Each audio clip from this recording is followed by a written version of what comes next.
Churches are often drawn to packaged counseling curricula, 6 or 9-month programs where individuals or couples gather in a group setting to work through a relational or spiritual workbook. These efforts are almost always well-intended and in some cases modestly fruitful. After all, testimonies flow freely from the end of these programs. The Lord changed our marriage. We're communicating now. That group saved our lives. No one wants to argue with stories like that. But step back for a moment and ask, where are those couples 12 months later? Did the change endure, or did the transformation depend more on the structure than the spirit? Was it rooted in personal, ongoing discipleship, or the euphoria of a temporary experience? Here's the real issue.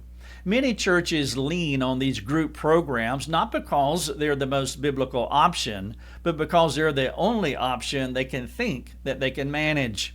They lack trained counselors, intentional disciple makers, or the time and leadership ability to invest deeply in every struggling soul. So they gather the hurting in a room, hand out books, and hope that mutual transparency and weekly conversations will create sustained change. But this approach has serious liabilities. First, these workbook groups often confuse transparency with transformation. The selling point is that people open up and share deeply. But that's only impressive if the church's culture isn't already rooted in honesty.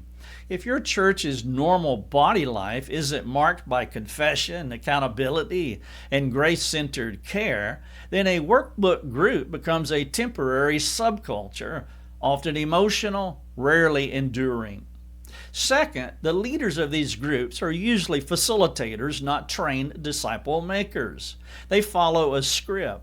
That's not inherently wrong, but it's dangerously insufficient when someone in the group has a cathartic moment, revealing abuse or addiction or marital betrayal or personal trauma. Suddenly, the facilitator is in over their head.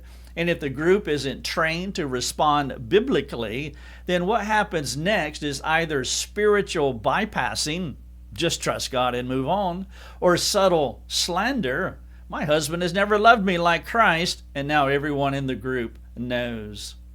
Third, the idea that what's shared here stays here is a false hope. When gossip or accusations spill into the room and are not processed biblically, they become sin grenades, affecting not only the speaker, but also the reputation of others who aren't present to defend themselves. The church is now housing unresolved conflict and circulating half-truths under the banner of healing. Finally, group workbook programs outsource soul care into a generalized, impersonal format. But real discipleship is specific. It is spirit-led, not curriculum-bound. It meets people privately, wisely, and prayerfully. It trains mature believers to walk alongside others with discernment and love. And so while workbook-based groups may offer short-term encouragement, let's not confuse them with biblical soul care. True discipleship doesn't run on scripts. It runs on the gospel through relationships with wisdom. If a couple in your church is struggling, they don't need a room full of others. They need a trained couple who can shepherd them through whatever's happening in their lives.